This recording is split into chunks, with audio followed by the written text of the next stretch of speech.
आणि सन्माननीय आमच्या श्वेताताई महालेने या ठिकाणी जो प्रश्न विचारला की एका बाजूला हे काम होत असताना काही अनियमितता होत आहेत, काही विशेषतः त्यांनी आमच्या डेप्युटी सीओचा सुद्धा उल्लेख केला.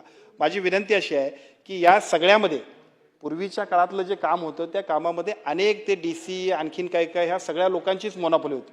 हॉस्पिटल इथल्या शासमधले लोक आणि त्या सगळ्या साखळीतलाच हा एक पार्ट होता, याच्यापेक्षा दुसरं काम काय नव्हतं. आता आपण याच्यामध्ये इतक्या लोकांना आपण डिसमिस केलं, यांच्यावरती कारवाई केली. मला स्वतःला सुद्धा अनेक आमच्या सगळ्या राजकीय लोकप्रतिनिधी सुद्धा बदली थांबवा म्हटले, पण त्याच्यातल्या अनियमितता जिथे जिथे दिसले त्यांच्यावरती कडक कारवाई करण्याची भूमिका आपण घेतली आहे. त्यातलाच भाग आपण ज्यांचा उल्लेख केला, जर निश्चित कोऑर्डिनेटर बदलले पाहिजेत, त्याची बदली करून त्या सगळ्यांच्या वरती सुद्धा जे जे दोषी असतील त्यांच्यावरती त्या सगळ्या कारवाया पण होतील. बदली तरी मस्ट बी आपण करू, कारण अनेक वर्षे एखादा माणूस तिथं बसल्यामुळे सुद्धा तिथल्या हॉस्पिटल बरोबर किंवा तिथल्या एकूण सगळ्या चुकीच्या प्रॅक्टिसेस सुद्धा होण्यामध्ये कळत नकळत त्यांचा सहभाग असू शकतो.